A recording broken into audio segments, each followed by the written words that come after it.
Aikwe Neknamalita, and this is my channel, The Midnight Librarian.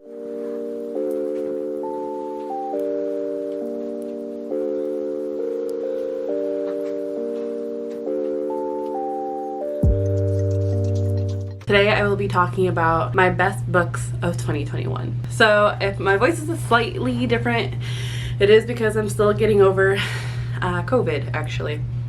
So thank you all for the well wishes. I am feeling better. Ultimately, it's still just like this guck stuck in my chest, but we're gonna move on with it. So today I will be talking about my best books of 2021. I do have 15 to talk about, but I do have 6 honorable mentions that I would like to briefly go over, and we're just going to dive right into it. So the first is Earth Eater by Dolores Reyes. Definitely very gritty and very impactful. I could viscerally feel the dirt in my teeth as well as in my stomach after reading this. A Snake Falls to Earth by Darcy Little Badger. Ultimately really enjoyed it. Story of animals really touches home for me because it's something that I personally grew up hearing about, and I ultimately love Darcy Little Badger's writing. Yes, it ultimately kind of disappointed me, but still it's definitely an honorable mention because I still love the story. A Closed and Common Orbit by Becky Chambers. This is the second book in the Wayfarers series. Ultimately thought it was a really good way to figure out perspectives.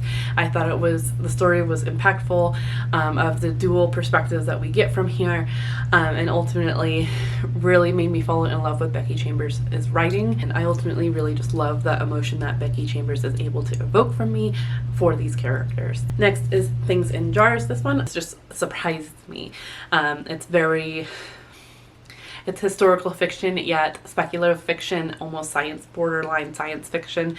Ultimately really enjoyed it, loved the mystery in here. I found it very creepy at times, and ultimately just really enjoyed it. The Last Night at the Telegraph Club by Melinda Lowe. This is historical fiction sapphic romance. Had me wanting more, but I loved what I got as well. It had a physical reaction from me. I started bawling, I cried, and I love when a book is able to do that. And finally, for my honorable mentions, I have Animal Vegetable Junk by Mark Bittman. I've talked about this one several times, and after going through the books for this best of list, this almost made it, but wasn't quite there. But ultimately, this is a nonfiction book that talks about the history of food and sustainability, from sustainability to suicidal. And ultimately, I enjoyed it. It was something that made me think, and of course, once again, put the realization that the U.S. government puts profit over people, and always has, always will. One thing in particular a couple things that I enjoyed from this book is that Mark Bittman talks about how the continent of North America and South America weren't just not utilized land spaces. That seems to be the narrative of colonizers and settlers, that the natives didn't know what they were doing. In fact, we did, and Mark Bittman goes over that, how there was plenty of food and agricultural going-ons way before colonialism and settlers came and ruined everything. And that's one thing that I really appreciated, just because it seems like a lot of people are loving to ignore that fact. I also enjoyed the fact that by the end of this book, Mark Bittman talks about things that some positive things that are going on, that are hopefully changing the food industry and changing how food is marketed. And I really liked that it wasn't so climate change doomsday. It was look what we're doing, look what we can push for. Okay, now into my top 15 of 2021. These are in order. Yes, they are in order, so let me just get right into them. The first is The Girl with All the Gifts by M.R. Carey. This one I ended up picking up because of Jessie from Bowties&Books, but ultimately this book follows a young girl who every morning ends up is waiting in a cell, and they come for her. Sergeant Parks keeps his gun pointed at her while 2 of his people strap her down in a wheelchair. She thinks they don't like her. She makes a joke that she won't bite, they don't laugh. And basically this M.R. Carey took a concept that I thought would be freaky if it happened in humans and turned it into a horror zombie post-apocalyptic book, and I thought it really worked. I really enjoyed it. It was creepy, it was scary, it gave me that spook that I so really just wanted, and finally just had me settle down in terms of, okay, I'm good on horror for a little bit. So it like perfectly scratched that spooky itch. I love the different perspectives in here, and just ultimately thought it was really fun. I listened to this through my, I believe, my library, but it's definitely one that I hope to get back to if I'm ever feeling in the need for spooky reads again. A World of Wonders by Amy Nezukamaratil. In praise of fireflies, whale sharks, and other astonishments. This is a nonfiction collection of short stories written by Amy and illustrated by, who's it illustrated by? Fumi Mini Nakamura. At the beginning of almost all essays, there is a wonderful illustration, most of which you can see here on the cover, but they're just gorgeous and cute. And basically these collections of essays are talking about these different aspects of nature that Amy was able to compare to certain aspects of her life, and ultimately I really enjoyed it. It was ultimately a really quick read, but it was also a very impactful read as Amy grew up in America, but I believe is from India. I'm not entirely sure. I know she talks about going to India on multiple occasions, but ultimately having to move around a lot because of her family's jobs, as well as growing up in America, being mixed race, and what that meant for her. And so it was very impactful, and I really enjoyed it. Below the Edge of Darkness by Edith Witter, Dr. Edith Witter. This is another nonfiction, a memoir of exploring light and life in the deep sea. Edith Witter is a marine biologist that specifically focused on bioluminescence, and while looking for bioluminescence, ended up helping discover the giant squid. I absolutely enjoyed this book. It was another one that I had listened to via audiobook and loved, and so bought the physical copy, which I'm so glad I did, because it does have some other elements in the book as well, some visual elements. So it basically talks about how Edith Witter got into marine biology because that wasn't her original goal. She actually had wanted to become a doctor after a pretty huge surgery in her youth. So this was ultimately really fun and really cool. I love marine biology, and awesome to learn more about bioluminescence as well as the giant squid. Next, I have another nonfiction, and that is The Lady from the Black Lagoon, Hollywood Monsters and the Lost Legacy of Millicent Patrick by Mallory O'Meara. This is another one that I listened to and enjoyed so much that I got a physical copy, and I'm so happy I did, because this physical copy is absolutely gorgeous in person. And basically it is what it is talking about in the subtitle. Mallory O'Meara is basically giving us the history of Millicent Patrick, who was an illustrator, one of the first illustrators for Disney, female illustrators for Disney, but also the creator of the creature from the Black Lagoon, which is often kind of hidden or like seldomly talked about, that she's the one that created it because her boss actually took credit for it. Even huge fans of Creature Features today say that she didn't technically create it because she had no actual physical, did not actually design the work, when in fact she did design the work. An illustrator does not put together the costume, and Mallory O'Meara goes over that, as well as the misogyny that Millicent Patrick faced while in those early days in Hollywood, and the misogyny that Mallory O'Meara faces currently in current day Hollywood. One thing that I enjoyed was the fact that Mallory O'Meara made me feel for Millicent Patrick. By the end of her life, I was tearing up for some of the things that was happening with Millicent Patrick, and ultimately thought it was really cool. Some of the things that I have been to Hollywood, I have been to Hearst Castle, and Millicent Patrick has history in both, and to be able to recognize that from my memory, I would love to go see that, see both of those things again, knowing what I know now about Millicent Patrick and her history.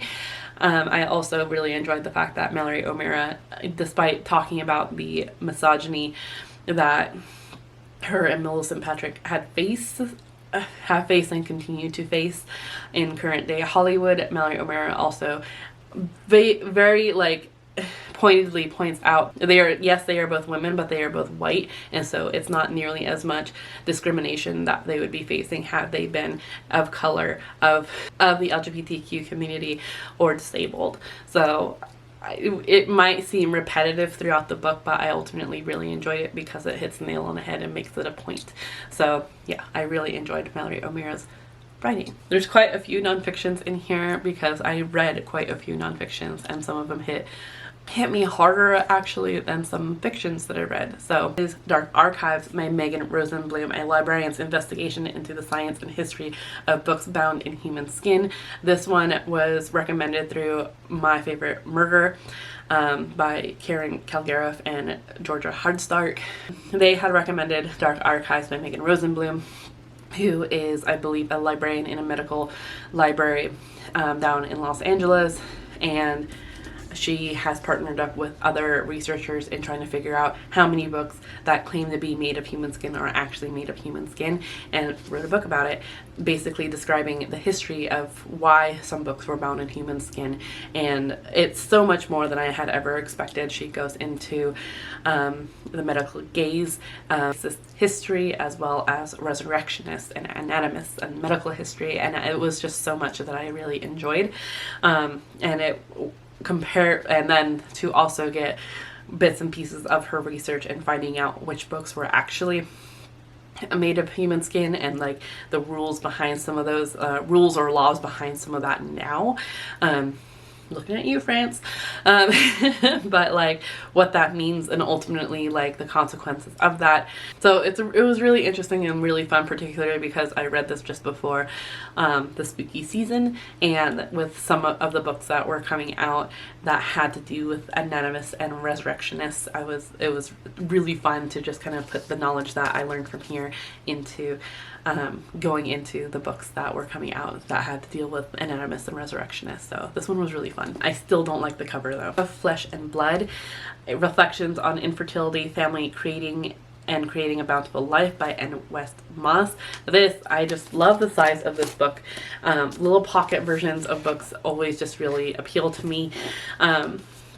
But this one I had gotten as an advanced listener's copy through Libro FM, and I really am happy that I picked it out, and obviously enjoyed it enough to get the hardcover, which I absolutely enjoy. This one is following N. West Moss as she basically a memoir or reflections, a collection of stories by N. West Moss as she goes through some pretty decent surgery of getting don't believe this is the correct term for it, but it's like a full hysterectomy. Everything's coming out in terms of her reproductive system.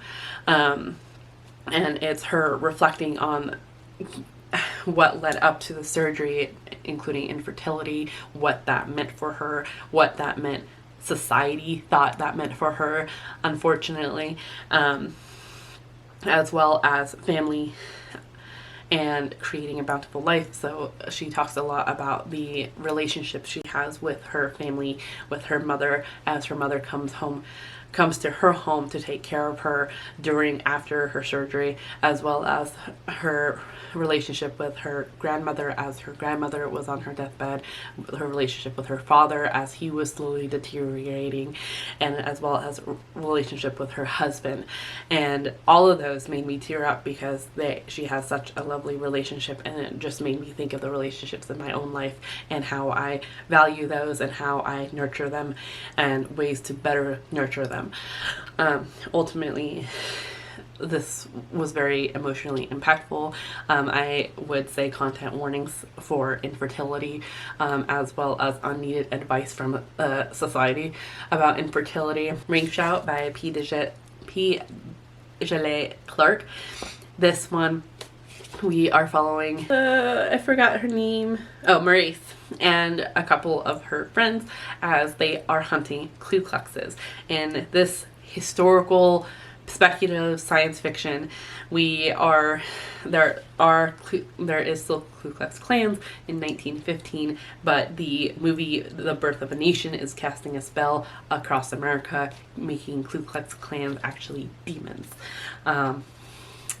So Maurice, as well as a couple of her friends, are shooting and hunting these Ku Kluxes down and trying to figure out what the source is. This ultimately is a relatively short book, and I actually listened to it and enjoyed the audiobook enough to get the physical copy, but I enjoyed the audiobook because it has, I believe there's a couple of singing portions in here, and for me, it's hard for me to really, for that to come across when I read a book physically. I've learned from like Lord of the Rings that I will skip that if I have to physically read it, because to me it won't come across as accurately if I don't know the rhythm or how it's supposed to go. So it's better audibly for me. I'll actually pay attention to it that way.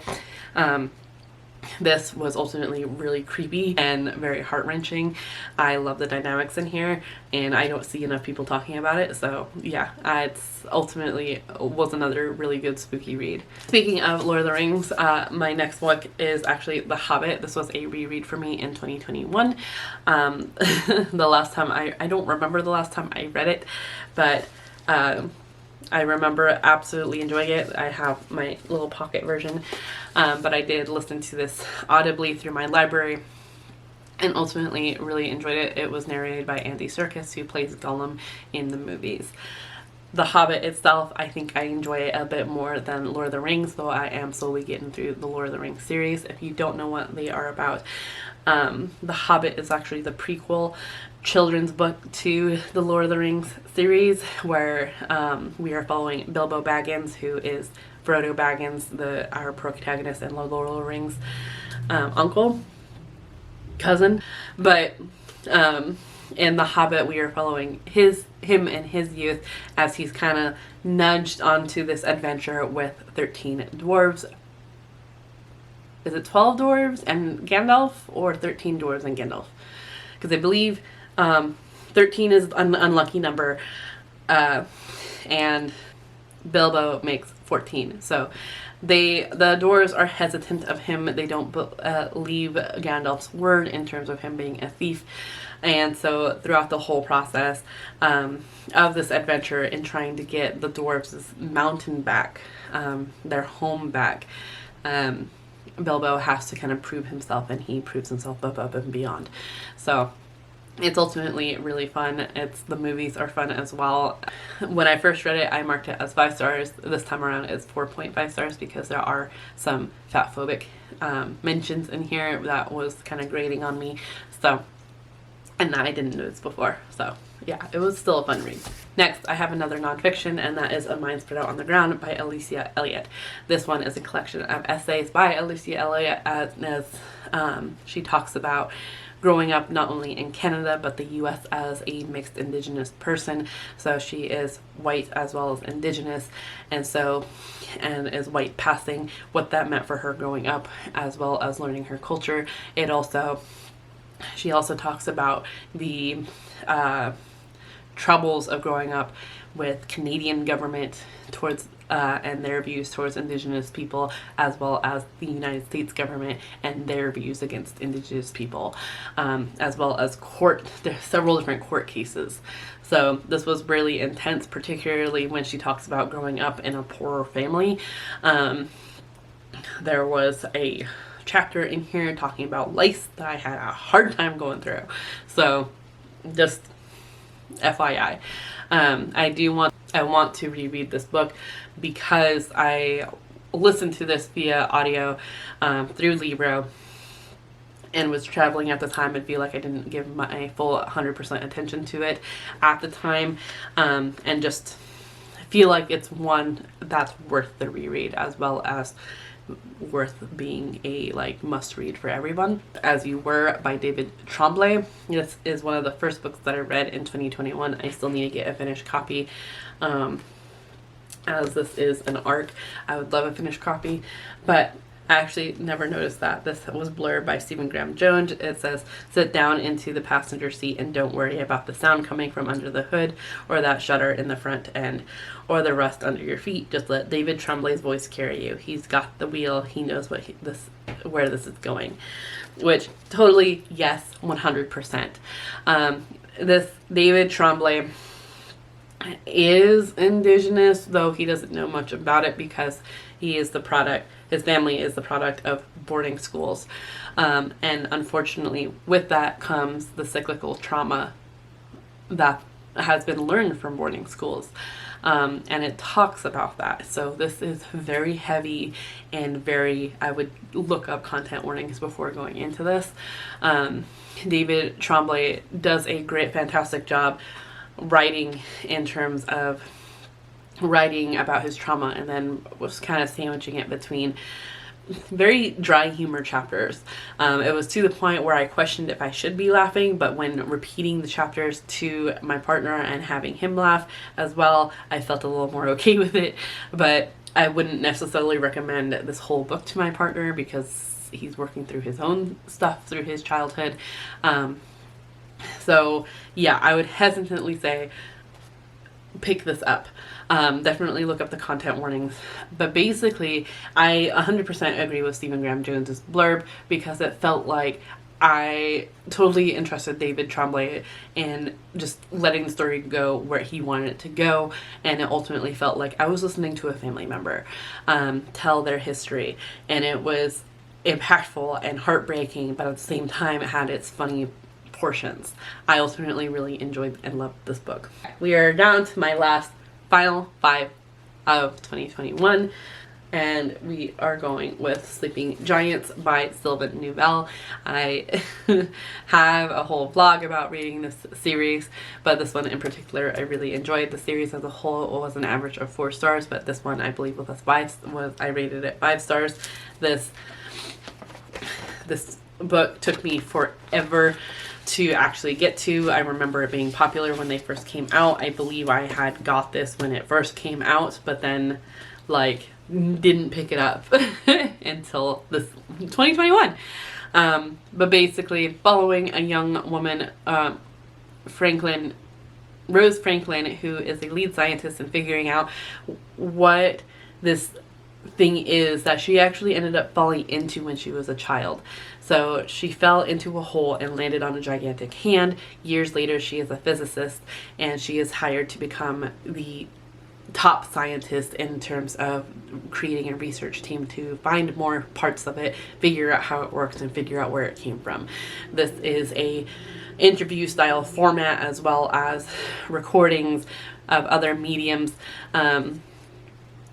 basically figuring out how the world is going to react to this, because they eventually do find out. And it's really entertaining.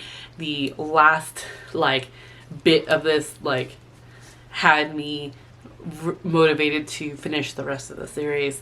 I wish I was a little more connected to each of the characters, but ultimately really just enjoyed this book. Alright, sorry, my battery died, so if I have changed location slightly, or if this is at all different, that's why. Also the lighting, because I'm using natural lighting and it's later in the day. But let's move on. Long Way to a Small Angry Planet. This is the first book in the Wayfarer series by Becky Chambers. I absolutely love this book. This one follows Rosemary Harper, who is leaving her home on Mars and joins the Wayfarer crew. The Wayfarer is a ship that is in space. The whole point of their ship is to essentially create shortcuts within space so that it doesn't take as long to get from point A to point B. It is very delicate and very intricate. and they have to know what they're doing. Rosemary is essentially just leaving her past behind her. She doesn't want to take it with her. She doesn't even want to take her real name with her. And the Wayfarer ends up getting a commission to do a shortcut in space near a planet where space is very fragile, as well as no one has done it before. So we are on this long trek to this small angry planet, and we get to learn about all the crew members on the Wayfarer, which I absolutely enjoyed. I didn't think I would. I totally did. At one point, I even remember saying, going, you cannot make me care for this character, because he was kind of a dick. And Becky Chambers did. She made me care for each and every one of these characters, to the point where I'm like, Becky Chambers, you better not kill off any of these fucking characters. I swear to God. So yeah, it was sweet. It was cute. I absolutely enjoyed it. Now we're at my top 3. I feel like I mentioned this before. If you follow me on Instagram, these are already spoiled for you, so I apologize. But I do want to talk about them still. And my third favorite book of the year is Recursion by Blake Crouch. This is my first Blake Crouch. I hear that this is fairly similar in terms of dark matter. I haven't read dark matter yet. I don't know if I necessarily want to, because I enjoyed Recursion, but we'll see. So basically, we are following 2 perspectives. We are following a New York cop who is trying to figure out what's going on with what a devastating phenomenon the media has dubbed false memory syndrome. Basically, people are waking up with memories that they have never lived. And he's trying to figure out what's going on. And we are also following a young neuroscientist, Helena Smith, who has dedicated her life to creating a technology that will let us preserve our most precious memories. And she ends up getting involved with a project that she feels will end up having that dream come true, but she unfortunately was manipulated into creating something else. What I enjoyed about this book in particular, it was the love story that I was not expecting. I really enjoyed like the trials and tribulations that like they end up going through, and like this repetitive hardship that is just overall it was crazy. It was nuts. As well as all the different places they got to go. This is like a time jumping type book, so I thought for sure that this would go over my head. I did not think I was smart enough for this, but I ultimately really enjoyed it and thought it was really unique and interesting. So my second favorite book for 2021 was Firekeepers Daughter by Angeline Boulley. I ended up doing a review of this book as well, like not only on YouTube but on Instagram as well. And on Instagram, Angeline Boulley ended up replying to my review, basically because all I said was, I fucking love this, and she's like, best review ever. I'm just like, thank you. Oh my god, thank you. And I still agree with this. I love this book. I got an advanced listener's copy through Libro FM, so thank you so much to them. And really, when I listen to audiobooks, I like to be doing something else. I have to be doing something with my hands. So whether that's like chores or crafts or whatever, I usually have to be doing something. With this book, I could not. This was such an emotional roller coaster, as well as just kept me invested. It got to the point where like I couldn't do anything while I was listening to this book. I was just staring out the window, just not wanting to miss a damn thing that happened. The way that Angeline Boulley writes, it was just fascinating. I haven't even told you what this is about yet. I'm sure you've heard of it. It's like become real popular, which I'm really excited about. But basically, Firekeeper's Daughter is following Donna Fontaine, who is mixed race. She is white and indigenous. She lives with her white mother. Her father was Native American, indigenous. Unfortunately, he passed when she was younger. She's really into hockey, and she just graduated high school and is figuring out college. She's not an enrolled member of the particular tribe she's associated with, but she still practices her culture. So she prays and gives an offering before every run she does in the morning. She tries to think in a good way. She tries to do things in the way that she would hope that her ancestors would approve of. All these different aspects of it that I absolutely just loved. Unfortunately, she ends up witnessing a murder, and because of that, she gets pulled into an FBI investigation where she has to help find out where and how and why drugs are coming in to this reservation that she lives near. That happens to be the tribe that she's associated with. How it's getting in, how it's getting distributed, etc. She's trying to help these FBI agents, and she has to struggle throughout the whole thing because there has been tremendous turmoil between tribes of United States in general, as well as, I'm sure, whatever the FBI and whatever that is in Canada. Basically with U.S. government and tribes and Indigenous peoples, along with Canada's government and Indigenous tribes and peoples. And she knows the struggle, and she's just like, she doesn't want it just to be an investigation for these FBI people. She wants them to realize that these are people. There's complexities to them. There's like all these different things, which I absolutely enjoyed. I love the way that Angeline Boulley brought up these complex situations and talked about them. There is no right or wrong way. There is no right or wrong answer.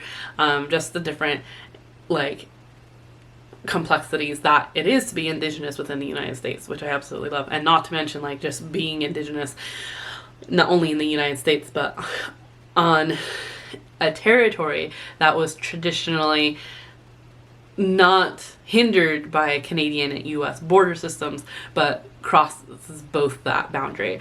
So it's really complex. It's really interesting. I absolutely loved it. It was fantastic. I know that a lot of people complain about the romance element to it, but I'm really glad, like, happy with how it was handled. I know it was kind of a throwaway romance, but I really enjoyed Donna's growth from it, really. So yeah, loved this book. And then finally, can you guess what my final book, my best book of 2021 is? Can you guess it? Like, I'm pretty sure you can. I've called it. And that is Braiding Sweetgrass by Robin Wall Kimmerer. This is a collection of essays written by Robin Wall Kimmerer, who is Potawatomi. She's also a botanist. Potawatomi is an Indigenous peoples within the United States.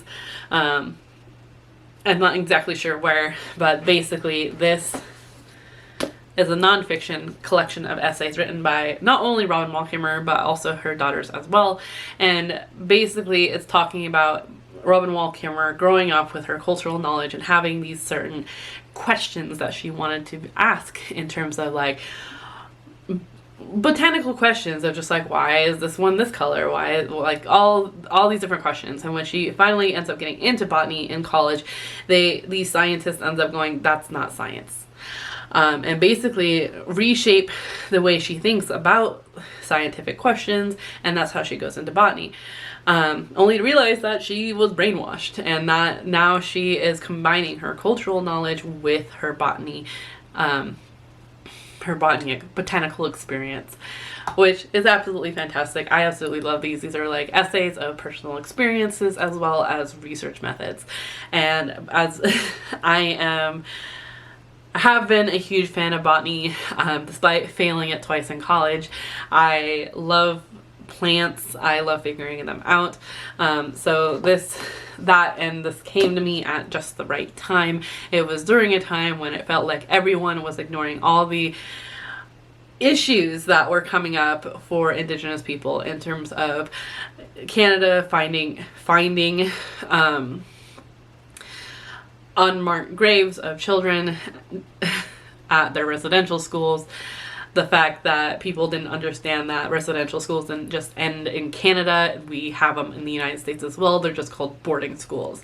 The fact that people were not paying attention to this at all, or not nearly as much as they should be. And we had that same turmoil with TJ Klune of how they admittedly said that their most popular book was inspired by the 60s Scoop, only for people to say that Indigenous people shouldn't be upset by this, despite TJ Klune saying in that same interview that no one would write a fantasy about slave or the Holocaust. It was just a bunch of shit. Bunch of shit went down. I was in a mood to the point where I wanted to escape, and this nonfiction worked. I know it seems a little odd that a nonfiction would provide escape, but it totally did.